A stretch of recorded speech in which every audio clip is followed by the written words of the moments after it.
Boa tarde. Nós estamos dando sequência a mais um seminário de pesquisa do nosso Centro de Pesquisa Clínica e Epidemiológica. E hoje eu tenho a honra de estar aqui com o professor Luciano Draga.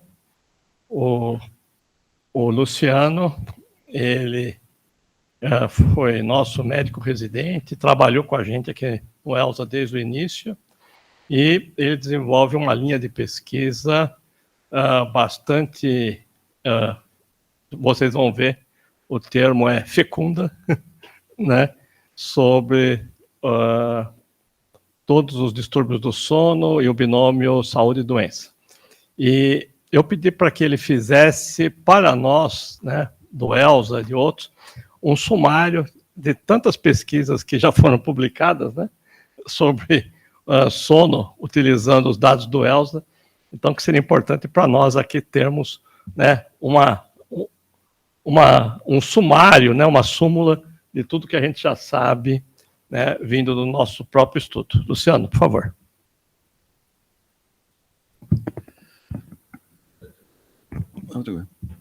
Boa tarde a todos e a todas, né? Obrigado, professor Lotufo, pela introdução. É um prazer estar aqui com vocês e obviamente, antecipando que isso não seria possível graças ao apoio que eu tive, né, que nós tivemos, na verdade, do professor Lotufo, da professora Isabela, desde o início, em trazer o sono para cá, né?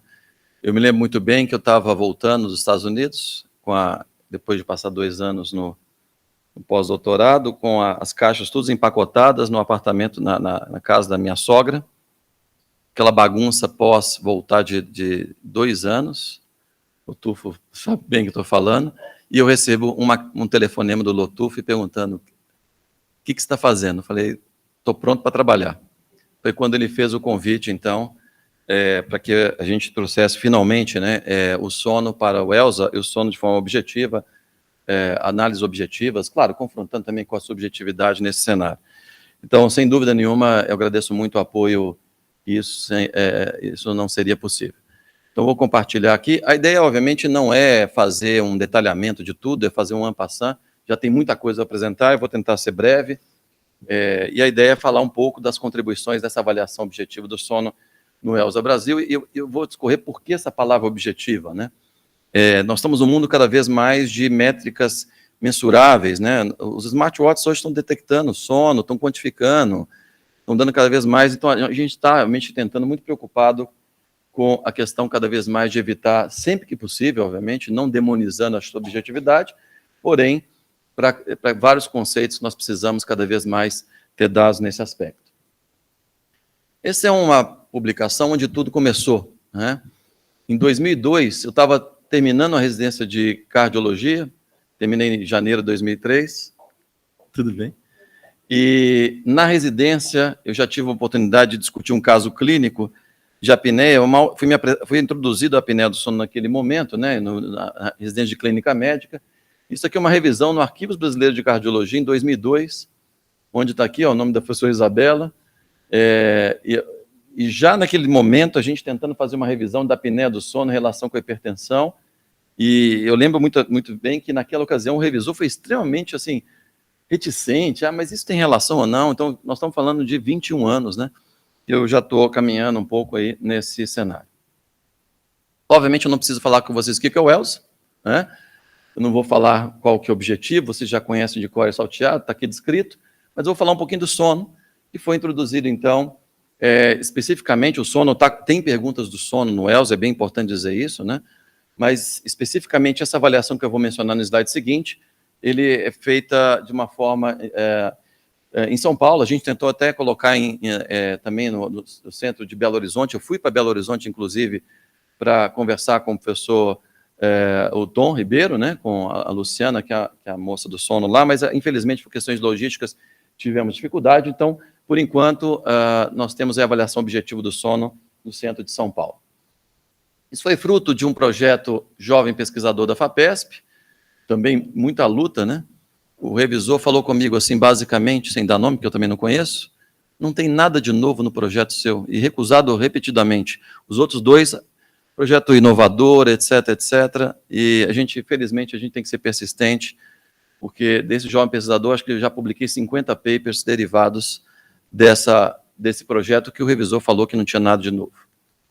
Então, as avaliações que nós propusemos, que teve todo o suporte aí do professor Lotufo, da professora Isabela, calma que ele vai chegando no Itamar também, já vou acenar também para o Itamar, que teve uma importante participação. A gente fez uma ideia de fazer algumas avaliações de fato subjetivas, com triagem da apneia do sono, questionário conhecido de todos, o Berlim, e o NOSA-SCORE, que é um questionário mais recente, inclusive validado na população brasileira. Avaliação subjetiva da duração do sono, até para a gente fazer confrontos. Questionário de sono excessivo diurna, perdão pelo erro aqui do português. Avaliação da insônia, a gente utilizou aqui derivado do CISR, que é aplicado, como vocês sabem, no ELSA. E o que destaca aqui em vermelho foi que a gente introduziu de forma objetiva, que é a monitorização portátil do sono e a avaliação objetiva da duração do sono, que eu já vou mostrar a seguir. Por que o portátil? Né? Foi uma questão pragmática. Né? Existe regulamentação para você colocar um laboratório do sono especificamente em qualquer lugar, mesmo dentro do hospital, inclusive com técnico que precisa trabalhar à noite, carrinho de parada no local para atender uma eventual intercorrência séria. Então, havia uma logística muito grande e estava crescendo já a monitorização portátil. Então, esse aqui é o modelo que nós estamos usando, é basicamente uma marca chamada Embla, é o Embleta Gold especificamente, é um aparelho que não tem eletroencefalograma, então, curiosamente, quando a gente fala está monitorizando o sono, com o monitor portátil, eu não tenho o eletroencefalograma. Parece decepcionante, sim, mas é o que é viável para que a gente possa entender, por exemplo, o que a gente quer medir aqui, não duração do sono. Eu quero saber se uma pessoa tem ou não a apneia do sono. Então, ele tem aqui nesse aparelho, que é colocado uma cinta, aqui um marcador de eventos. Nesse botãozinho aqui, ele aperta quando ele vai dormir e quando ele acorda também ele aperta, né? E eu vou mostrar um pouco da validação que nós fizemos. Tem uma cinta torácica, uma abdominal, para captar o movimento torácico abdominal, para ver os eventos, uma cânula nasal fundamental para ver, então, a alteração de fluxo, né, frequente nesses distúrbios respiratórios de sono, e oximetria também clássica nesse cenário. Aqui também tem um sensor de posição, então dá para ver que se a pessoa passou boa parte do tempo em posição decúbito dorsal, lateral, ventral, etc., então dá para a gente configurar também um pouco desses distúrbios. E aqui tem uma tela representativa de um paciente, de um participante com apneia obstrutiva do sono. Aqui nós temos obstruções parciais, então vou explicar isso aqui. Isso aqui é o fluxo respiratório desse paciente, considerado normal. Uma vez que esse fluxo vai diminuindo gradualmente, se reduz pelo menos 90% dessa linha de base, isso é um pouco no olhômetro, né? E tem pelo menos 10 segundos, nós chamamos isso de apneia. Se tem ainda alguma redução do fluxo, mas está um pouquinho mais do que 10, isso nós chamamos isso de hipopneia. Então o aparelho soma os eventos de hipopneia e apneia, e dá um índice, o famoso índice de apneia e hipopneia, nesse contexto. Claro que esses eventos respiratórios são frequentemente acompanhados de dessaturação de oxigênio, esse paciente volta a respirar, né, termina o colapso da via aérea, volta, então, a ter uma retomada dessa monitorização da oximetria, então é o que nós chamamos do padrão de dessaturação e, na verdade, a retomada, então é um padrão que a gente chama de hipoxemia intermitente. Isso é uma característica que diferencia essa doença de boa parte das outras, onde a hipoxemia crônica, cardiopatias congênitas, DPOC, etc., é uma hipoxemia mais crônica, que a intermitência é a palavra que manda aí nesse contexto, né? E eu sei se essa apneia é obstrutiva ou não, olhando as cintas torácicas e abdominais, onde, simultaneamente aqui, você vê que existe movimentos torácicos e abdominais, mesmo que reduzidos, no intuito de desfazer a obstrução da via aérea. Se é uma apneia do tipo central, aqui não tem, fica liso como uma sistolia, vamos dizer assim, entre aspas, simultaneamente você não tem nenhum movimento torácico sendo observado, aí é uma apneia central. Então o aparelho consegue distinguir uma apneia obstrutiva, que é a mais comum, etc., de eventos centrais, e a gente consegue dar nesse contexto essa categorização. E o aparelho então computa esse número e solta esse índice. Eu vou usar muito esse termo, AUS, né, apneia obstrutiva do sono. Nós decidimos chamar de apneia obstrutiva do sono quando esse participante tivesse pelo menos 15 eventos por hora de registro, você vê, não coloca hora de sono, hora de registro, não estão monitorizando o sono, que é o que nós chamamos de apneia do sono moderada a grave, que é o que tem mais relevância clínica nesse contexto. Nós já validamos esse monitor portátil para esse aspecto porque eram participantes do ELSA e, portanto, não necessariamente encaminhados para o laboratório do sono, nós chamamos de forma indistinta se a pessoa tinha ou não distúrbio do sono. Essa publicação contou aí com a liderança da Aline, que está aqui sentada, aliás, veio da Austrália para essa apresentação, brincadeiras à parte. É verdade a parte da Austrália, mas não só para essa apresentação. Ela veio fazer uma visita aqui no Brasil e estamos muito felizes com ela. Então, a gente publicou no Sleep Science e a gente fez o seguinte, a gente colocou a actigrafia, que eu já vou mostrar também, para monitorizar a duração do sono por 7 noites, e na primeira noite tinha simultaneamente o monitor portátil. Então, a gente tinha a quantificação da duração do sono e onde começava, onde terminava, e os relógios estavam sincronizados, né? Então, nós observamos, como vocês podem ver, o gráfico fala por si só, uma excelente correlação aqui, vejo na avaliação do Blend Altman também uma boa correlação com um capa muito bom, de concordância, quando você avalia só a poligrafia ou a poligrafia combinada com a actigrafia para determinar a duração do sono. Existe uma dispersão, claro, mas na maioria das vezes uma correlação muito boa também, como vocês podem observar, e a reclassificação era muito ínfima, quando eu utilizava o diário, isoladamente, ou quando eu combinava com a actigrafia versus a poligrafia isolada. Então, vocês vejam que aqui o chamado normal, a apneia leve, moderada e grave, né, o importante, vejam que a correlação era muito alta entre eles. Então, a gente quebrou uma barreira, porque várias críticas que os revisores visavam muito em cima disso, né? Então, de certa forma, fizemos uma avaliação pragmática, por isso que eu coloquei esse pragmático, que não fizemos polissonografia, mas utilizamos a actigrafia nesse cenário. Falando dela, não é um método perfeito, porém é um método já avaliado e validado contra a polissonografia. Nós utilizamos um monitor, então, um actímetro, né? Você vê que ele tem um sensor de luz aqui, é isso que dá esse tom de cor. Aqui está um pouco pálido, mas amarelo, para mostrar a intensidade da luz, né? E quando essa intensidade está diminuída, isso é relatado. Então, de alguma maneira, ele tem informações do ambiente, e através de uma propriedade de acelerômetro, que usa um acelerômetro, então ele detecta movimentos muito distintos, muito tênues, que permite você distinguir o período que a pessoa está de repouso, mesmo numa vigília, ou que se ela está com uma atividade intensa. É o que a gente está vendo aqui nesses disparos que nós estamos tendo aqui da actimetria, onde nesse dia específico você vê uma ativação intensa compatível com luminosidade, compatível com o período diurno, e aqui uma diminuição muito grande da atividade desse paciente e desse participante, né? E coincidindo com isso, na detecção da luz, você vê uma intensificação, já está em cinza, aqui nesse gráfico, mostrando então que também teve redução de luz. Então, com isso, você consegue distinguir muito bem, embora, de novo, não um método perfeito, mas com uma boa capacidade de colocar o quanto cada participante está dormindo. Fizemos isso por uma semana típica, também, portanto, pegando o sábado e o domingo, então temos momento dia a dia aqui por uma semana, excluindo períodos de férias, se aquele participante tivesse, por exemplo, doente, a gente cancelava, férias não podia, para que pudesse ser mais ou menos representativo da realidade daquele participante. E o que nós começamos a observar? Isso não é novo na literatura, mas nós observamos, assim como a literatura, uma correlação muito fraca. Quando você falava para o participante quantas horas de sono ele dormia subjetivamente, comparando esse dado subjetivo. Então, novamente, a correlação de Pearson, Blend Altman, mostrando aqui performances muito ruins no geral. Esse trabalho foi conduzido pelo Ronaldo, que está aqui sentado, que esteve comigo aqui desde o início, né? Então, mostramos uma correlação e concordância muito fraca. Isso já tinha sido reproduzido nesse cenário. E a gente fez um trabalho onde a gente determinou a subestimação da duração do sono e a superestimação. A gente usou um critério de pelo menos 1 hora de diferença. Então, a gente viu que 61% das pessoas que participaram, 2.000 pessoas desse estudo, tiveram uma boa concordância. Isso significa que os outros 39% não tiveram uma boa concordância da duração do sono.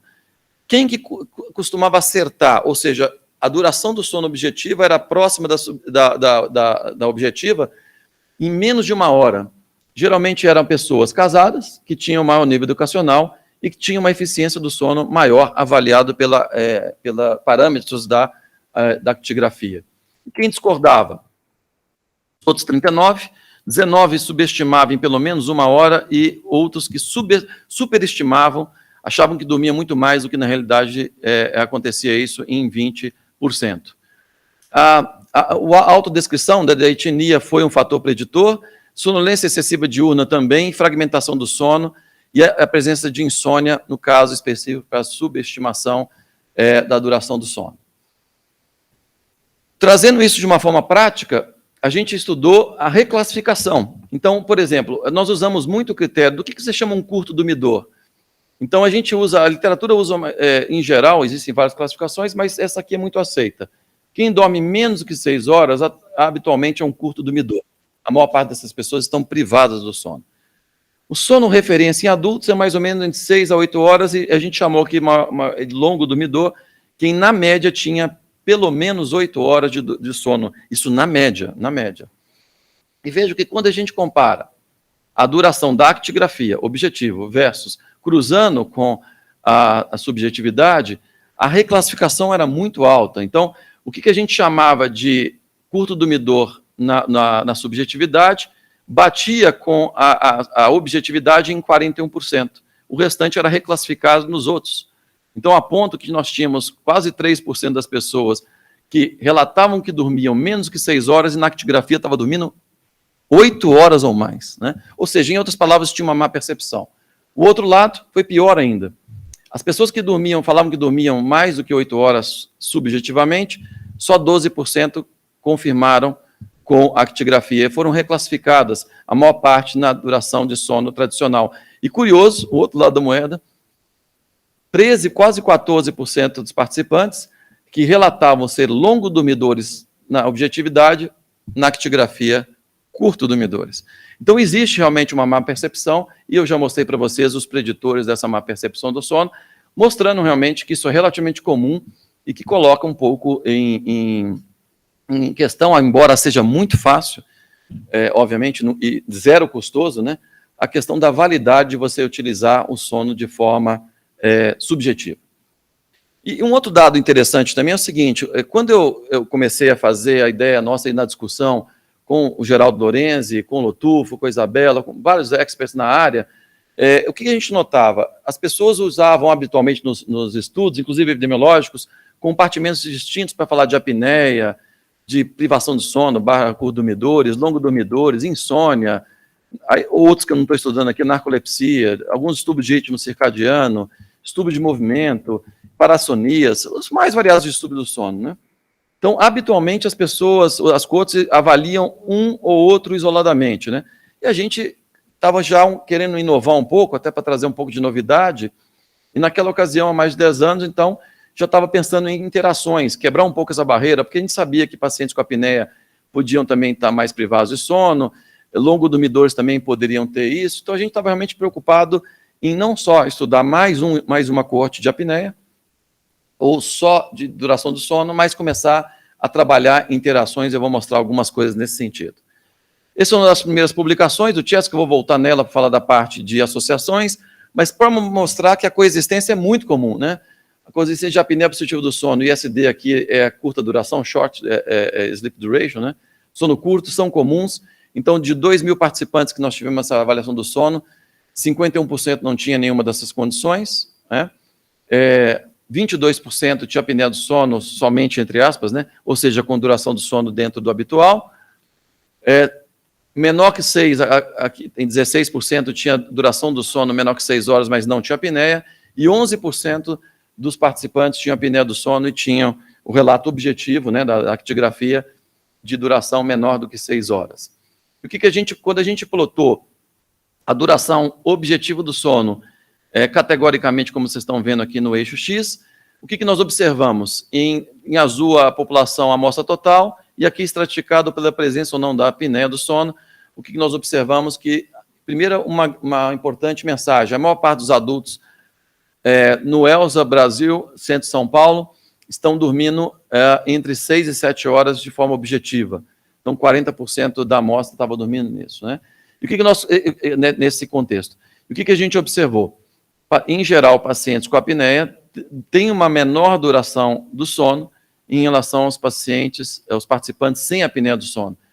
Em contraposição, né, fruto disso, uma maior percentagem de pacientes com apneia do sono tinham uma menor duração do sono, seja ela avaliada em menor que 5, seja avaliada em menor do que 5 horas de sono nesse cenário, entre 5 e 6 e menor que 5. Então, em suma, aqui mostrando o padrão predominante, 6 a 7 horas pela forma objetiva, e pacientes com apneia do sono dormindo menos, uma proporção maior aqui de 5 horas, 6 horas ou menos, em relação àquelas pessoas sem apneia. Como curiosidade, vejam que a quantidade de pessoas que foram estudadas nessa casuística, dormindo mais do que 9 horas, igual a maior, foi muito pequena, menos de 1% o que nós observamos. Então, portanto, é um padrão que cada vez mais a gente utiliza. Aliás, foi uma das perguntas dos revisores, por que eles não usaram 9? Simples, é isso aqui, nós temos muito pouca gente nesse cenário. Bom, então vou passar rapidamente alguns trabalhos, não necessariamente foi assim, né, na ordem cronológica, mas nós fizemos alguns insights sobre a triagem da apneia e alguns insights de fisiopatologia usando dados epidemiológicos, aqui mostrando claramente uma obstrução da via aérea superior que caracteriza a apneia. Então, essa foi a tese do doutorado do Ronaldo. Nós publicamos no Sleep Medicine, mostrando a acurácia de parâmetros antropométricos, chamados globais e regionais, na predição da apneia do sono, né? Então, aqui está um paciente típico com apneia. Aqui ele está, obviamente, num cenário que ele está dormindo, onde ocorre, então, obstrução da via aérea superior, como eu já mencionei. Claro que tem fatores anatômicos locais, como deposição de gordura na língua, no palato, na região perifaríngea. Existe também evidência de que a gordura visceral pode, à distância, indiretamente, contribuir para esse colapso. Como aconteceria isso? Você teria, então, um aumento do volume abdominal, empurraria, então, o pulmão, e a redução desse volume pulmonar deixaria de tracionar a traqueia, favorecendo, portanto, esse colapso. Então, isso, obviamente, a cada evento respiratório, sofre influência clara disso. E a nossa pergunta foi feita no seguinte contexto. Bom, já existe correlação de circunferência cervical com apneia. Aqui tem pelo menos tem vários trabalhos aqui nesse contexto, e aqui o cutoff que foi utilizado, colocando, então, como risco para aumentado para apneia, homem maior que 43 centímetros, mulher maior que 38. Por outro lado, tem estudos também com gordura visceral, aqui especificamente com tomografia, mas inclusive quantificando em centímetros quadrados a gordura visceral, mas tem vários, obviamente, também avaliando a circunferência, correlacionando o índice de apneia e a saturação na poligrafia. Então, a pergunta que então o Ronaldo fez qual que é a melhor medida para predizer a apneia? Será que combinar medidas auxilia na triagem da apneia do sono? Então, nós fizemos aí uma extensa avaliação. É claro que tivemos que confrontar com muita... alguma dessas variáveis tinham uma colinearidade razoável aí. Então, a gente fez o famoso cálculo do MC, fizemos várias, obviamente, também medidas padronizadas do ELSA, né? Sequência cintura, estatura, cintura quadril, índice de forma corporal, pegamos a circunferência do pescoço e aí combinamos as diferentes combinações nesse cenário, né? Então, procurando entender se globalmente ou alguma coisa cervical abdominal ajudaria a estar mais relacionado com a apneia do sono ou não nesse contexto. E fazendo um resumo dessas histórias, o que a gente observou? Aqui estão as correlações. Para nossa surpresa, na verdade não muito surpresa, né? O que maior teve correlação aqui foram essas duas, elas dão cintura, estatura, é isso aqui, Ronaldo? Perdão, eu tinha... E aqui o IMC com 0,85 de correlação. E a gente foi fazer, então, a área sobre a curva para ter aí a correlação com a apneia. E, para nossa surpresa, nesse sentido, a gente estava esperando que alguma coisa regional pudesse ser melhor no desempenho. O IMC foi que teve, o IMC foi que teve o melhor desempenho em termos de área sobre a curva, seja na análise sem ajuste, seja na análise ajustada por sexo e idade, que, como sabemos, são os principais fatores que podem influenciar nesse cenário. Então, a melhor área sobre a curva foi o MC, então, no sentido de que você utilizar medidas regionais não contribuiu além, em termos de ter a apneia, no estudo ELSA Brasil. Nós também estudamos um pouco de insight fisiopatológico, parece estranho, eu vou falar agora o papel do sódio, o que tem a ver sódio com a apneia, né? Embora, obviamente, idade, sexo e o IMC, a adiposidade, obviamente, contribua para a apneia na fisiopatologia, existem evidências de que também o deslocamento rostral de fluidos, aqui está um trabalho do Circulation que sumariza isso, especialmente em algumas situações, como na própria hipertensão, na insuficiência cardíaca, insuficiência venosa periférica, doença renal crônica, nesses estados de hipervolemia, enquanto o paciente deita, há um deslocamento rostral de fluidos, isso já está demonstrado por estudos experimentais e também estudos em humanos, mostrando, principalmente humanos, né, mostrando através de técnica de bioimpedância o deslocamento de fluidos e, obviamente, parte desse líquido vai para no abdômen, parte no tórax, e há estudos muito elegantes com bioimpedância regional, mostrando que parte desse líquido acumula no pescoço, favorecendo o colapso da via aérea. Inclusive, estudos testando diurético, mostrando que a apneia é parcialmente reduzida em termos de gravidade, uma vez que você atua sob a volemia. Novamente, num contexto mais desse contexto, de hipervolemia. Então, fluidos, sódio, hipervolemia tem tudo a ver. Então, nós fizemos então, essa tese que foi feita aí pela Soraya Giatti, no contexto de estimar isso, e não através da volemia per se, nós temos até dados de bioimpedância, mas estimular então o consumo de sal na população estratificada em com e sem apneia do sono. Porque, obviamente, o excesso de consumo de sal está associado com a hipervolemia, a retenção hídrica, etc. Essa é a população total dos participantes estudados, novamente em torno de 2.000 pessoas, e o que se observa? Que o consumo de sal foi maior nos pacientes com apneia obstrutiva do sono do que naqueles sem apneia. A correlação é fraca, de quê? Do consumo de sal com índice de gravidade, claro, idade, IMC, sexo, isso é que grande determinante, embora tenha sido positivo, mas é uma correlação muito fraca nesse cenário, e quando a gente ajustou para saber se o consumo de sal estava associado com a presença de ter apneia, na amostra total de participantes, não teve significância nos modelos de ajuste, já perdendo ajuste logo que você, então, já ajustava para idade, sexo, IMC, etc. E aqui a análise multivariada, então não mostrando muito nesse cenário, mas a gente viu aí uma associação na regressão linear entre o consumo de sal e você ter aí a saturação de oxigênio mínima, um marcador de hipóxia em toda a amostra. Aí nós resolvemos fazer a seguinte questão, embora obviamente é uma subanálise. Vamos estratificar isso na pessoa com normotensão e no participante com hipertensão arterial, porque obviamente o sal, aumento da pressão arterial, tem muito mais a ver com a hipertensão do que a normotensão. Então, novamente, agora estratificado somente participantes com pressão arterial sem histórico de hipertensão, que o mesmo cenário, e aí, quando a gente ajusta, perde a significância novamente. Avaliamos agora só os participantes com hipertensão arterial nesse sentido. Novamente, participantes com apneia do sono com consumo maior, e agora, quando a gente ajusta nos pacientes com hipertensão arterial, mesmo corrigindo até para taxa de filtração glomerular, diuréticos, etc., o consumo de sal esteve associado de forma independente com a presença da apneia nesse estudo transversal, né? Então, mostrando essa associação, embora, obviamente, nós podemos falar se o odds ratio é relativamente pequeno, mas entender que nesse momento onde fatores demográficos, antropométricos prevalecem, esse foi um dado bem interessante nesse cenário. Uma outra linha que a gente imagina que está só começando, explorar, obviamente, distúrbios do sono e cognição, né? E essa, obviamente, tem sido uma participação, uma colaboração com a Cláudia Suemoto, conhecida de vocês, né? Que nós tivemos alguns insights aí, iniciais também no ELSA.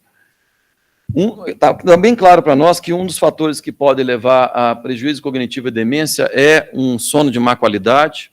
Existem vários estudos mostrando que a privação do sono, insônia, mesmo a apneia, pode favorecer o acúmulo de substâncias amiloides e ter uma maior incidência de distúrbios cognitivos, né, incluindo a demência, e nós exploramos um pouco essa interação desses distúrbios do sono nesse cenário.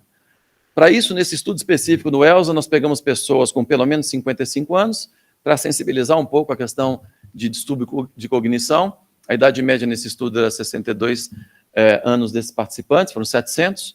E a cognição foi avaliada por estágio de 10 palavras, para testar um pouco a questão da memória, a fluência verbal e teste de criação de trilhas, que é utilizado no ELSA, não vou entrar em detalhes aqui desse teste. Nós avaliamos aqui não só a apneia, mas avaliamos a pessoa tem insônia, essa pessoa tem a curta duração do sono, menor que 6 horas, e a apneia obstrutiva do sono, e aqui estão as frequências respectivas de cada uma, e tinha alguns com sobreposição. O que nós observamos nesse estudo transversal? que parâmetros da actigrafia que a gente obtém como maior percentual de vigília após o início do sono. Então, a pessoa dormiu, mas ela pode ter um sono fragmentado, ela acorda, etc., que é um parâmetro aqui de fragmentação do sono. Assim como o número de despertares também pela actigrafia tiveram uma associação independente com pior desempenho na fluência verbal dos testes realizados no ELSA. Lembrar que quem tinha, obviamente serve para tudo, quem tinha acesso a parte do sono não sabia, não participou da aplicação e não sabia dos resultados, e vice-versa. Isso foi feito de forma, obviamente, cega para todas as avaliações que nós fizemos. Observamos também que os participantes mais velhos com insônia tiveram pior desempenho global de memória, e a insônia, isso aqui é uma questão interessante, foi um efeito modificador da associação da gravidade da apneia no desempenho da função cognitiva. Houve uma interação de insônia com esse índice de apneia e hipopneia, e também com a saturação de oxigênio, então grau de hipoxemia e desempenho na memória, havendo também uma interação da insônia com a saturação de oxigênio. Aqui é só uma forma de mostrar isso graficamente. Essa aqui é um modelo de regressão linear, ajustando aí e mostrando a interação de ter ou não ter insônia nos participantes ELSA de acordo com parâmetros, especificamente aqui da apneia e hipopneia. Então, em linha vermelha, os participantes sem insônia. Em linha preta, os participantes com insônia. O que esse gráfico mostra? Diferente dos participantes, sem insônia, onde o grau de performance global, memória, fluência verbal e o teste de trilha não variaram muito com o aumento da gravidade da apneia, avaliado pelo índice de apneia e hipopneia. Aqui houve uma interação, à medida, então, que esse participante tinha uma piora da gravidade da apneia, havia uma piora do desfecho e alcançando significância estatística para 2 desses componentes na avaliação global e também no teste de trilha, nessa interação da insônia com a apneia do sono. Aqui a mesma ótica, avaliado, tirado agora a gravidade da apneia pelo índice de apneia, mas mostrando a carga de hipoxemia, percentual de saturação menor que 90%. Novamente, o mesmo cenário, mostrando um comportamento diferente do paciente com e sem insônia, e especificamente aqui, tendo um P de interação positivo para avaliação da memória. Então, mostrando a importância de confrontarmos e avaliarmos os distúrbios de sono de forma mais global, e são os maiores. Nessa parte final, eu vou falar um pouquinho sobre distúrbios do sono e associação com a doença cardiovascular, né? E a gente publicou esse primeiro trabalho, que é o nosso xodó, que é o primeiro trabalho que a gente publicou aqui, saiu no CHEST, uma revista de fator de impacto de 11, bem conhecido na área de interação cardiopulmonar, onde a gente avaliou, eu já mostrei alguns slides dele, um pouquinho da associação da apneia, ter curta duração, e avaliando se isso estava influenciando a sonolência excessiva e alguns fatores de risco cardiometabólicos, essa é uma análise transversal. Então, dos 5.500 participantes, dentro da nossa capacidade, nós conseguimos avaliar 2.400. Aqui estão as causas de exclusão, então excluímos pacientes em uso de CPAP, uso de medicações sedativas, ansiolíticas, que pudessem influenciar o desfecho que a gente estudou, incluindo, obviamente, trabalhadores noturnos, e falências aí, tiveram alguns problemas na actigrafia, poligrafia, mas tudo dentro do esperado, uma taxa muito baixa de falhas dos monitores, e também de recusa a participar, também, infelizmente, muito baixa. Isso, obviamente, também é uma força desse trabalho. E aqui eu já mostrei para vocês, então, que mostra o seguinte, é muito comum ter situações que podem, obviamente, se sobrepor, né? Então, a nossa frequência da apneia foi quase 1/3, isso está de acordo com a literatura mais atual, é muito comum na população adulta. Lembrando que no ELSA não é necessariamente, como vocês sabem, não é um estudo representativo da população de São Paulo, embora existam algumas características aí que possam ser similares, mas para várias não se distinguem, mas, de novo, estudos de base populacional mostram atualmente uma frequência de apneia que está em torno desse número. E aqui a frequência de participantes que têm a duração do sono muito curta, 27%. Então, de novo, a privação de sono, vamos usar essa expressão, ela é comum também nesse cenário. O que a gente mostrou, então, nesse estudo de associação? Então, primeiro, avaliando coisas cognitivas, sonolência excessiva, sintomas de depressão, ansiedade, elas não tiveram associação com a apneia do sono, independente, mas tiveram associação especificamente à sonolência com dormir menos que 6 horas. Isso é curioso. Vários participantes, isso a gente vê também em outros trabalhos, que têm apneia do sono, não queixam de sonolência excessiva diurna. Inclusive, isso é um desafio para poder tratar e ter uma boa adesão ao CPAP nesse cenário. Então, mostrando que é realmente dormir pouco, que teve associado de forma independente com a sonolência. Aqui eu já estou colocando um modelo já ajustado. Para fatores de risco cardiovascular, por outro lado, a apneia do sono parece ter uma associação muito mais clara, obviamente com obesidade, não é surpresa para ninguém, já tinha mostrado isso, é bem conhecido, mas para hipertensão, para dislipidemia também teve, e marginalmente beliscou aqui o intervalo de confiança, acabou não dando significância nesse cenário, mas observe, inclusive, que o odds ratio, inclusive, é maior que a dislipidemia, mas o intervalo foi um pouco maior, acabou perdendo significância nesse cenário. Então, esse aqui é o resumo. Então, a apneia do sono parece ter uma associação mais clara com fatores de risco cardiometabólicos, enquanto você dormir menos do que 6 horas teve mais associação nessa avaliação transversal com a sonolência diurna. Nós estudamos alguns dos marcadores de lesão vascular. Eu vou mostrar um deles, porque por causa do tempo. É um trabalho que nós publicamos na ITVB, teve a participação importante também do Itamar nesse contexto. E a gente avaliou, então, ter a apneia do sono, ter uma duração de sono curta ou a combinação na associação com a espessura íntima média da carótida. Também estudo transversal. Também resumindo a ópera aqui, esse gráfico, essa figura mostra a estratificação da gravidade da apneia. Aqui não ter apneia leve, apneia moderada, apneia grave, e aqui a espessura íntima média da carótida, como vocês podem ver, uma escadinha aumentando progressivamente a espessura da carótida progressiva em relação à gravidade da apneia nesse cenário. Aqui a correlação para vários parâmetros da apneia e também da duração do sono. Então, o que a gente encontrou? Embora a correlação é fraca, uma associação direta com índice de apneia e hipopneia, com marcadores de dessaturação, e nós não encontramos, embora lembre aqui um uzinho bem tímido, mas não deu significância na duração do sono com a espessura íntima média da carótida. Bom, ajustando para fatores de confusão, claro, ajustando inclusive para obesidade, tabagismo, diabetes, hipertensão, uso de estatinas, idade, sexo e autorrelato aqui da raça, o que foi observado?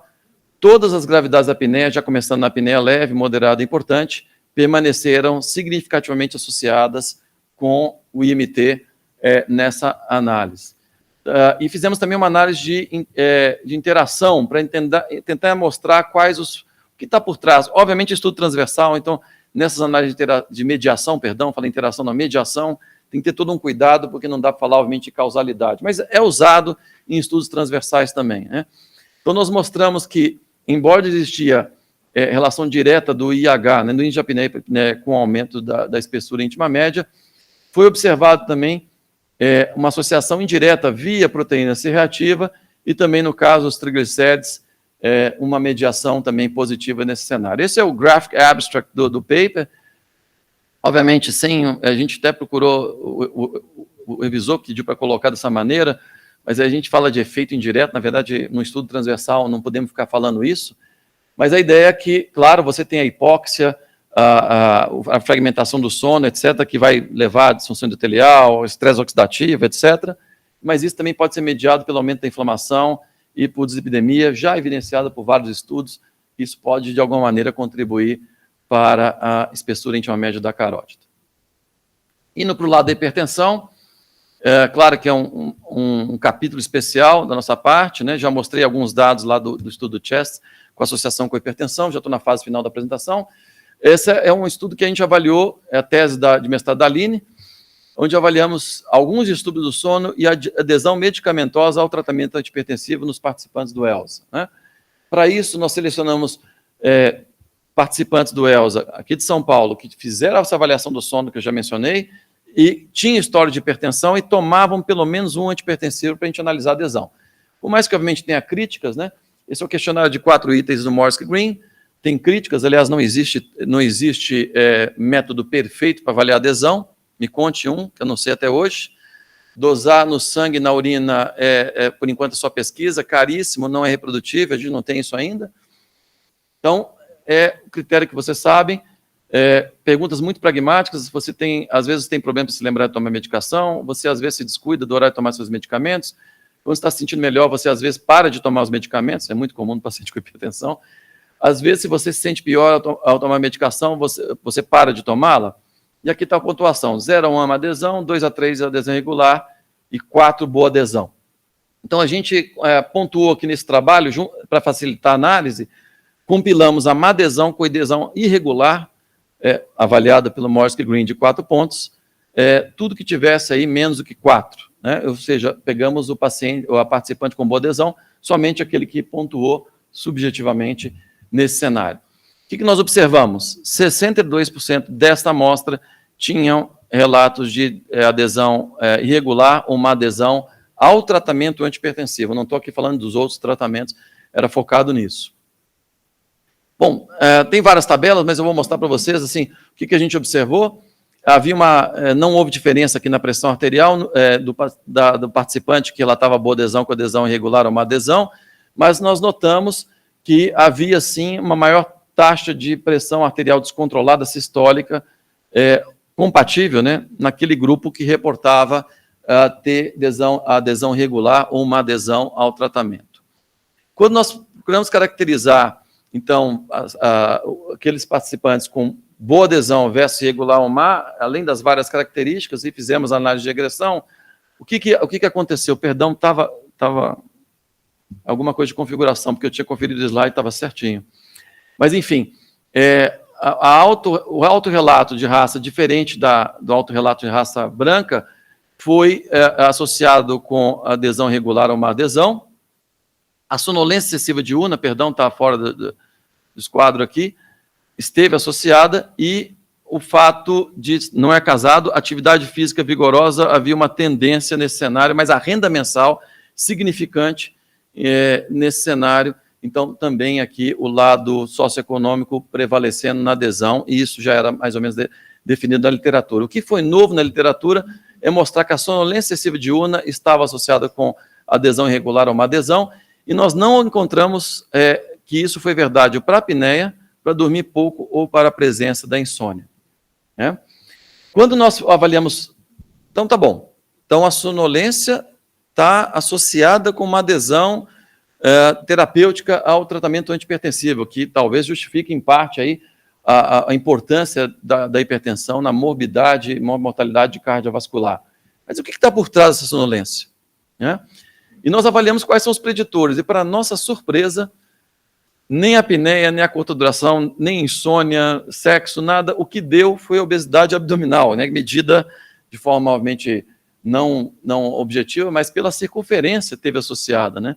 E nós fizemos uma análise de mediação, eu estou pulando essa fase, a gente encontrou que obviamente, sem estabelecer causalidade, nós encontramos uma associação nessa mediação da circunferência da cintura, mediando a sonolência e isso prejudicando a adesão ao tratamento antihipertensivo.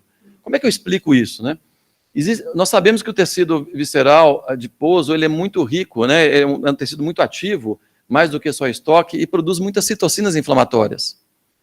E tem estudos extremamente elegantes mostrando que muitas dessas citocinas atravessam a barreira hematocefálica, não é o que foi estudado aqui, nós até utilizamos isso como explicação, e que muitas dessas citocinas estão envolvidas no cenário de alerta das pessoas.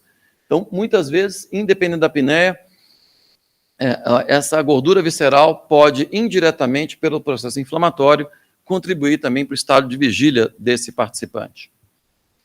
Nós estamos também muito interessados em explorar, no contexto dos marcadores do sono, a irregularidade do sono. Essa é uma tese de mestrado que foi publicada recentemente no Journal of Hypertension, pela Bárbara, que está aqui presente. E esse é um dado que está chamando muita atenção das pessoas. Primeiro, nós sabemos que, então, embora, já estou terminando a apresentação, embora nós sabemos que a importância de dormir bem, duração, em termos de qualidade, a regularidade parece ser fundamental. Essa é uma publicação que saiu no JACC, em 2020, que, comparando uma pessoa com sono muito irregular, que está aqui representado pela actigrafia, cada barra dessa aqui é a duração do sono dia a dia, vocês estão vendo aqui, ó, domingo a sábado, e observe como essa pessoa varia o início do sono e também a duração. Veja o comprimento dessa barra aqui e veja aqui ou aqui. né, inclusive aqui, ó, no sábado. E aqui uma pessoa com um padrão bem mais regular, independente do dia da semana. O que os autores observaram? Quanto maior o desvio padrão do início do sono e do tempo, da latência do início do sono, perdão, e da duração do sono, maior a chance dessa pessoa evoluir com eventos cardiovasculares nesse cenário. Nós, no momento, nós exploramos isso de forma transversal. A pergunta foi focada em hipertensão, e aqui está um gráfico que mais ou menos representa o que eu acabei de mostrar, mostrando dois participantes do ELSA com a mesma duração do sono, quantificado pela actigrafia, 398 minutos, é o mesmo número em termos de minutos, mas vejam que eles têm um desvio padrão da duração do sono e para a latência totalmente distintos, né? Aqui um padrão mais irregular e aqui um padrão mais regular. O que nós observamos nesse estudo? Aqui em A associação da duração do sono, a variação da duração do sono, mais do que 90 minutos, e a hipertensão. No geral, não teve diferença significante. No entanto, quando nós estratificamos esse participante em ter apneia, que está em B, ou não ter apneia, que está em C, nós observamos que nos pacientes sem apneia, perdão, não sei se eu troquei, mas os participantes sem apneia, é isso que eu quero dizer, houve sim um impacto da irregularidade do sono na associação com a hipertensão. No paciente com apneia, talvez pela importância da apneia, não teve associação independente da regularidade do sono nesse sentido. O que nós temos de perspectivas, né? Essa chamada que eu apresentei aqui foi um pouco da fase 1, tem mais estudos, mas pela brevidade eu procurei sintetizar. Nós temos agora algumas perspectivas, claro, em focar em estudos longitudinais. E para isso nós temos um projeto temático da FAPESP que está dando suporte a isso. Eu vou mostrar um deles bem rápido. Como você sabe, um dos marcadores que nós temos é o score de cálcio coronariano. Esse é o estudo que está submetido. E nós procuramos explorar agora a incidência de CAC de acordo com a duração do sono e com a apneia do sono. Esse é um trabalho que está submetido, contou com a ajuda do Eric Miranda e do Dr. Márcio Bittencourt, além do time do ELSA, claro. E aqui nós estamos vendo um cenário que começa a pintar nessa área. Fenotipar o paciente, desculpa a palavra, esse termo, mas cada vez mais está surgindo na literatura mostrando que o paciente com apneia que tem sonolência parece ter uma pior repercussão cardiovascular do que aquele paciente com apneia sem sonolência. E muito consistente com isso, o score de cálcio, incidência de score de cálcio maior que 0 ao longo de 5 anos, foi maior no paciente com apneia, mas especialmente naquele participante com apneia que tinha sonolência excessiva diurna, né? Esse aqui é só o compilado, e quando nós avaliamos a incidência de CAC, houve uma associação tanto com a apneia, mas mais forte ainda se aquele paciente com apneia tivesse sonolência excessiva. A sonolência excessiva diurna não deu associação independente com a incidência do CAC. Somente quando associado à apneia, esse foi mais forte. E nós fizemos uma análise específica daqueles participantes que progrediram o CAC. O que é isso? No basal, eles já tinham um CAC maior que 0, score de cálcio maior que 0, e aumentaram numericamente esse CAC após 5 anos. Foi observada uma associação com a apneia, especialmente naqueles participantes que apresentavam uma sonolência excessiva. Então, esse é um dos exemplos de estudo longitudinal que nós estamos avaliando. Aqui estão novos projetos, avaliando a incidência de hipertensão de acordo com o distúrbio do sono, a tese da Soraya, a regularidade do sono, que tem sido o foco aqui da Bárbara. Nós estamos combinando também, tem uma expressão hoje que a gente usa muito na área do sono, que é COMISA, a combinação de apneia com insônia, nome feio, enfim, mas é do inglês. Nós estamos explorando essa COMISA também sobre marcadores de fator de risco e rigidez arterial, em teses respectivas aí da Naira Lap Ferreira e da Aline Silva. A Aline está aqui presente na reunião. E nós estamos agora também iniciando a segunda onda do sono, coincidente com a quarta do ELSA, e nós, basicamente, as mesmas coisas. Nós estamos apenas acrescentando um questionário muito rápido de insônia, porque os revisores têm batido muito que o CISR não é um questionário muito aceito para insônia, então a ideia nossa é publicar um trabalho correlacionando os dois, até para tirar essa crítica.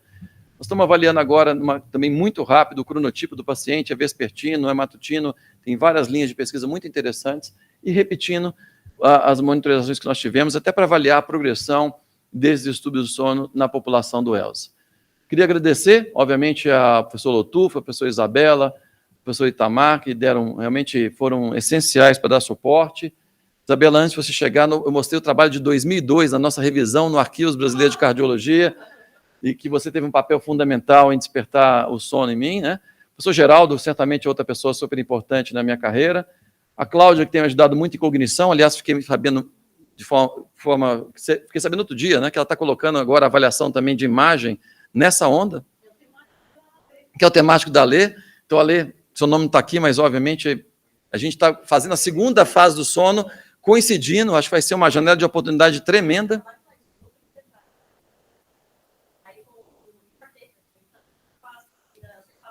Sem dúvida. Então, falta, como diz a Isabela, que gosta muito de expressão, que eu aprendi com ela, falta braço, né? A gente precisa de braços para poder gerar, né? Na parte do CAC, lesão vascular, o Eric Miranda e o Márcio tem tido também um apoio, mesmo agora à distância, né? E, obviamente, ao time que faz isso acontecer, né? O time está só aumentando, algumas pessoas não estão aqui mais, já concluíram, mas, sem dúvida nenhuma, Ronaldo, que tem sido meu parceiro desde o início, né?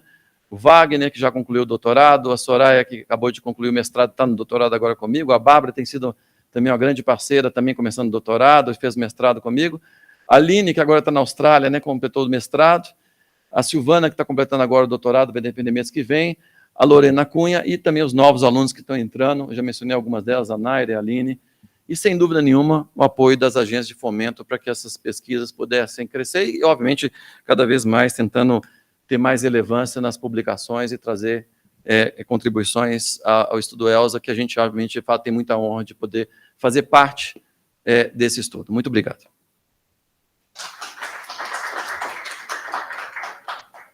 Bom, excelente. Era justamente isso que a gente queria, né, recapitular tudo que nós já fizemos e que podemos fazer. Então, vamos deixar aí para as perguntas, e se a Adriana e a Débora estiverem aí, né, eu vou fazer a pergunta da questão da gordura no pescoço, que nós temos os dados da tomografia, né, o quanto que a gente pode acelerar essa avaliação. Mas vamos para as perguntas, então. Temos do fígado. Então, Alessandra, por favor. Uau! Salve de palmas. Obrigada. Well deserved, como dizem os americanos. Obrigada. Bom, parabéns pela apresentação. Como o professor Loto falou, você abordou tudo, né? Desde o começo, né? Desde a época de residência, né, Luciano? Muito bom, muito bom. Então, eu vou complementar a pergunta que a gente já falou aqui nos bastidores sobre a questão de aprofundar a investigação da gordura corporal com todos os estágios relacionados com os distúrbios do sono, né? Então, tudo aquilo que você falou. Então, a gente tem a bioimpedância também, né? Então, tem um estudo que eu fiz uma correlação, né, com uma outra coorte, que a gente viu a gordura do pescoço, a gente correlacionou todos os tipos de gordura corporal com a porcentagem de gordura corporal, inclusive massa magra, e viu que o melhor marcador, logicamente, é a gordura corporal, em porcentagem de gordura, não em gramas, teoricamente. Então, você já fez alguma análise com essas outras gorduras corporais? Fígado, pescoço e a bioimpedância. Não, eu acho que o Lotufo já tinha me procurado, né? O professor Lotufo tinha falado sobre essa questão de a gente correlacionar essa gordura cervical e agora medida objetivamente, né? Porque a gente sabe muitas vezes que, você sabe muito bem disso, que um paciente pode ter uma mesma cintura, circunferência cervical, abdominal e ter componentes de gordura totalmente diferentes, né? Sim. Então, certamente, isso é um refinamento dessa avaliação, né? Então, eu acho que a gente pode avaliar isso tanto de forma, vamos colocar essa palavra, permita-me, né, no estudo epidemiológico, com insights de fisiopatologia, para ver quanto que isso contribui, né, da associação com a apneia, ou com essa evolução da apneia, agora se olhar a repetição, como também começar a confrontar, porque eu sei que vocês têm dados associando a gordura do pescoço, ou a circunferência do pescoço, com marcadores metabólicos inflamatórios, se não me engano. Pelo menos coisa de parte metabólica eu sei que vocês têm. Será que isso é por causa da apneia? Não. Será que tem um papel independente dessa gordura local? Então, eu acho que são coisas também que a gente pode explorar. Quer dizer, são duas abordagens. Uma com insight para a apneia. Sim. Né? Com a gênese da apneia, né? A outra com a consequência, né? de vias, né? Que eventualmente você pode fazer insights dessas vias. Então, com essa correlação com o metabolismo, acho que é extremamente relevante. Isso vale para a gordura cervical, isso vale para visceral, isso vale para fígado, que eu sei que vocês têm ultrassom, para a gente confrontar, e certamente a bioimpedância pode oferecer também insights adicionais. Se você quiser, a gente até acabou de revisar a variável do fígado, porque você separou só os exames com boa qualidade, enfim. E tem a tomo também, que é isso que a gente estava falando, né? Quando a gente fala fígado, Sim. tem a tomo tanto do pescoço como do fígado também, que a gente desceu um pouquinho no score de cálcio. Então, enfim. Sem dúvida. Além de outros marcadores. Na verdade, agora a minha nova profissão é lojista, eu sou uma vendedora e eu fico vendendo dados do ELS aí, tentando cooptar braços, que é o, né? Então, a gente tem um banco, que é o banco de lípidos dosado por ressonância nuclear magnética, na linha de base. A gente tem um banco da linha de base também, que foi feito com ultracentrifugação vertical. O Juliano, que foi orientando no Márcio, trabalhou muito com esse da ultracentrifugação vertical. A Carol, que é minha postdoc, trabalhou muito com essas outras, com os lipídios dosados por ressonância nuclear magnética. E agora a gente recebeu, esses foram feitos no 5.000 de São Paulo, né? A gente recebeu agora um banco da Nightingale, que são 250 biomarcadores de lipídios dosados por metabolômica, que o Alexandre e o Fernando Cezena estão tentando começar a mexer. Então, acho que talvez seja uma linha legal de você sei lá. Na verdade, é o que eu estava falando para ler aqui, o estudo da Leo do superager, daqueles que envelhecem bem. Será que quem dorme melhor envelhece bem? Acho que é uma super pergunta aí que, né? Uhum. Tem um menino do Rio também mexendo com função tiroidiana e sono, mas ele está usando aquelas questões que a Rosane fez, que a Rosane colocou nos questionários da onda 2. O que eu vou sugerir para eles, eu sou da banca de qualificação, é de também fazer alguma coisa de função tiroidiana com as variáveis que você mediu aí, que são, tudo bem, diminui o número de participantes, mas também existe mais uma precisão aí da medida, que também é uma outra coisa que eu acho que pode ser super bem explorada, né? Então, assim, o que não faltam são, cada vez surgem mais bancos. Na verdade, a gente ainda tem um quarto banco de inflamação, que é um banco do pós-doc da Bianca, que foi feito em 1.000 participantes do ELSA, que não tinham diabetes e que tinham uma idade de 35 a 55 anos. Esse aí mede 10 marcadores inflamatórios e também que a gente fala assim, são 15.000, tem só 1.000, mas isso é bastante dado quando você tem de todo mundo. E tem ainda, em São Paulo, junto com a ressonância nuclear magnética, a gente mediu a GlyCA, que é um outro marcador inflamatório que tem desempenhado melhor que a proteína C reativa. Ele parece ter muito mais a ver com inflamação e a PCR muito mais com obesidade. E existe na amostra de São Paulo a ferritina no 5.000, que é também um outro marcador. Então, são assim, é um número muito grande de possibilidades, que eu acho que, inclusive, mais atrapalha, porque você fica pensando, o que eu vou fazer? E aí você é tão grande que você, às vezes, não consegue priorizar as coisas. Mas é isso, Luciano, tem um monte de coisa a ser explorada aí, né? Além de todos os dados de incidência que você pode ter. Sem dúvida. Não, até perdão, porque tem pelo menos 2 trabalhos que eu não mencionei. Uma é da tese da Lorena, que foi com o VOP, que por causa do tempo, eu já até fui muito longo aí na apresentação, mas um outro foi do estudo da tese do Wagner. O Wagner fez exatamente essa pergunta nos 1.000 da Bianca, e a gente encontrou associação com a adiponectina. A apneia correlacionando com menor nível de adiponectina do que os pacientes sem apneia. Então, a gente até publicou isso no Sleeping Briefing, mas eu acho que tem tanta coisa, acho que essa parte da metabolômica me interessa especificamente, porque o pós-doc meu foi com metabolismo lipídico, né, aterosclerose, e eu acho que vai ser super bem-vindo aí de a gente poder explorar, e é como diz um pesquisador lá, o Willem Somers, que é da Mayo Clinic, que é muito famoso na área, ele falou exatamente isso, né, a gente tem um banquete, tem tanta coisa ali, ele falou, então você precisa mirar no que você quer comer mesmo, e deixa o que você não aguentar, deixa para um segundo momento. Então tem que... Completamente esse aí que você já tinha usado o banco da Bianca. Bianca, é verdade. Com certeza eu li o paper, mas assim, não, com certeza. Nesse banco de metabolômica que chegou agora, que estava meio perdido aí, a gente tem 255 biomarcadores. E alguns deles são os mesmos da ressonância nuclear magnética. Então, até o Ale sugeriu para arrumar alguém para comparar até o desempenho da metabolômica stricto sensu, né, que é essa que o com a metabolômica lato sensu, que é por ressonância nuclear magnética. Espetacular. Esse é o famoso cavalo selado, que eu preciso colocar o sono nessa história e estratificar. Pois é. Eu vou continuar na mesma linha da Isa, oferecendo, exatamente. O primeiro, parabéns, Luciano, pela apresentação. Vi a Adriana tá também online.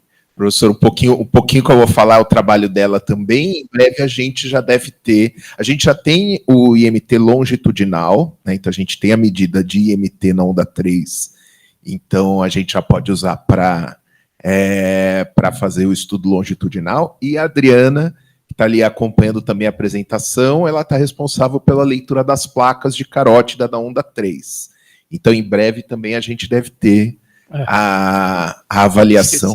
A gente já tem as placas na onda. Já tem na onda 1. Isso. Vai ter a leitura da placa na onda 1 para a gente. E o IMT dos 12 mil que são da onda 1. Isso. O IMT dá um pouquinho menos na onda 3, dá 9.600, mas né, quase todo mundo que fez na onda 1 também. E placas na onda 3, todo mundo que veio em São Paulo, a perda é quase zero das imagens. Eu queria até lançar um outro ponto, foi um estudo que surgiu por outro motivo, que é o mestrado da Yasmin, a Alê estava na banca da qualificação, e você, como uma pessoa que gosta de fisiopatologia, eu vou lançar para você também, porque isso vem me intrigando.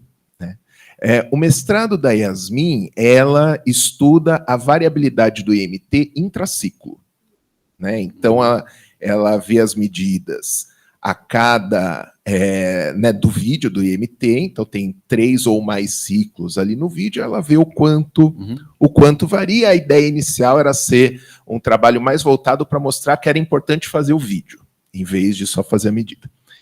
Fato é que essa medida está associada com os fatores de risco cardiovasculares, né? E essa variabilidade é maior em quem tem fator de risco. Não tem nada longitudinal ainda, mas assim, é um negócio gigante, porque dá mais de 1.600.000 imagens. Que são 10 mil pessoas, duas carótidas, numa medida que geralmente dá uns 80 frames. Aí em cada um ele discretiza, faz, e aí da mínima, média e a máxima. E isso eu estou falando da média, né? Mas existe, talvez seja até um marcador que a gente pode explorar e ver. Mas a gente ainda não, para mim ainda não está claro, na banca a gente discutiu bastante isso, né, Lê? Qual que é exatamente a fisiopatologia por trás disso? Porque eu até esperava que, se houvesse associação, seria o contrário, tem uma artéria mais rígida, e teria uma variação menor. E não é, né? Então, só para soltar a ideia, você gosta de fisiopatologia também, é um negócio que agora que a gente está começando a ver, mas que talvez seja interessante também, como tem muita coisa local da apneia do sono, até ter alguma relação com essa medida. Não, curioso você falar isso, que você me lembrou muito um trabalho que a gente publicou. Aliás, são trabalhos que... Primeiro, para falar assim, voltando, quando você fala de IMT, placa, para mim soa como música, porque é uma área que eu tenho particular interesse e onde os primeiros trabalhos surgiram, né?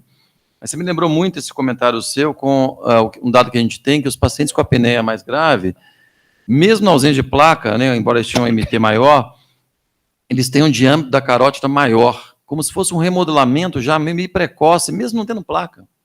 Então isso é curioso, se a estrutura ali já está sendo remodelada, mesmo na fase muito inicial desse remodelamento, para acomodar talvez a agressão desse endotélio, a agressão dessa parede frente a isso, né?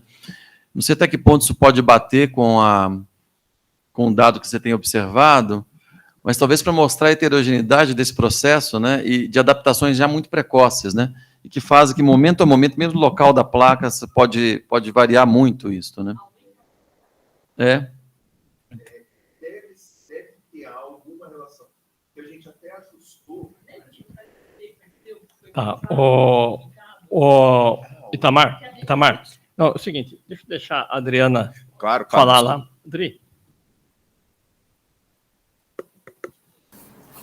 Boa tarde a todos, espero que estejam me ouvindo. Super bem, Adriana. Super bem, pode ir. Parabéns, professor, pela apresentação, gostei muito. Minha função hoje no ELSA é contribuir com a parte radiológica, sou radiologista. Passei 1 ano e meio lá no MD8, só fazendo medida por tomografia e ressonância de todas as variáveis de depósito de tecido adiposo. Então, o campo que eu mais tenho desenvolvido é acúmulo de tecido adiposo. Então, no ELSA, a gente mediu o VET, SET, no caso do meu doutorado também, acúmulo de gordura intramuscular, então meu doutorado é acúmulo de gordura intramuscular, qualidade muscular, medido por tomografia em músculos paravertebrais e pessoas. E lá, com o professor Martin Torriani, a gente fez um trabalho muito importante, é um dos mais importantes que eu contribuí, que foi a avaliação de gordura do pescoço. Também dividimos o pescoço em compartimentos, e embora a gente tivéssemos a medida antropométrica de circunferência do pescoço, quando a gente faz análise volumétrica da quantidade de gordura em cada compartimento, cada um se comporta de uma maneira, principalmente a divisão subcutânea do pescoço, né, que aí se correlaciona de maneira excelente com síndrome metabólica e toda a questão cardiovascular. Então, acho muito bacana quando o senhor coloca que temos um cavalo selado aí, porque o ELSA tem 5.000 medidas de pescoço que não estão compartimentalizadas, estão adquiridas, né? E todos esses dados aí estão à disposição, e mais 5.000 medidas de variáveis do abdômen, então incluindo o fígado, baço, gordura do seio renal, que são gorduras específicas, principalmente essa gordura que envolve o vaso, né, hoje ela está com uma importância muito grande, o efeito metabólico da gordura que envolve diretamente o trajeto vascular. E na medida abdominal encontramos isso também, que a gordura do seio renal, ela, quanto mais concentrada, é pior, e é uma área tão pequena, de uma gordura tão específica, mas que ela demonstrou correlações importantíssimas. Então, estou aqui também para ajudar a incentivar esse cavalo a correr. Adriana, puxa, obrigado pelos seus comentários, e eu fico feliz de você estar juntando ao time ELSA. Bom, eu fico super feliz de estar fazendo essas correlações. É claro que quando o Itamar publicou o dado com a cervical, eu falei, será que isso não é a apneia que pode estar modulando isso, né? Mas hoje também existe essa interação de ter hipóxia e num tecido adiposo. Quer dizer, uma coisa é ter a obesidade, que por si só já é um grande fator que pode aumentar o risco. E agora, você imagina ter a mesma adiposidade com hipóxia noturna? Quer dizer, o quanto que talvez isso hiperative muito mais várias vias aí que podem ter relevância. Eu estou super à disposição para a gente interagir, para a gente correlacionar, e, obviamente, para a gente poder entender um pouco e separar um pouco o joio do trigo, né? Acho que nós temos um momento único de ter uma imagem e ter a documentação do sono de uma forma muito clara, como eu mostrei. Obrigado, eu estou super à disposição para colaborar. Aline, você não quer voltar da Austrália para ficar aqui? Tem muito trabalho, você está vendo? Não combinei nada com todo mundo, mas, ó, está participando à distância. É verdade.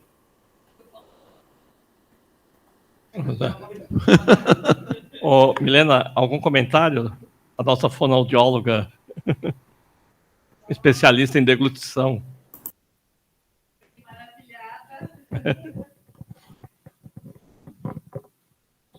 Aliás, a fono tem um papel destacado no tratamento da apneia, né? Não estão fazendo nenhuma intervenção de tratamento ativa, né? A fono tem tratamento... Tem. Exercício orofaríngeos, né? Que a gente tenta trabalhar nessa área. Exato. E aí, eu assistindo, a cabeça aqui fica cheia de ideias, né? E é uma área que eu gostaria muito de me aprofundar, que eu gosto bastante. Já conversei um pouco com o Ronaldo, já logo de início, quando ele, né, começou as pesquisas.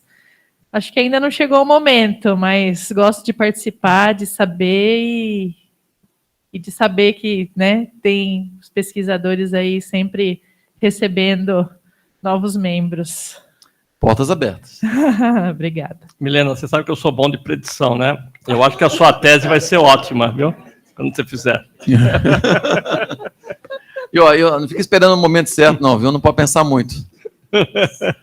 Por enquanto, as predições do professor são em outro sentido, mas se ele já desculpe. fez essa, eu já fico Ah, perfeito. bem Desculpa, eu não peguei feliz bonde também. andando.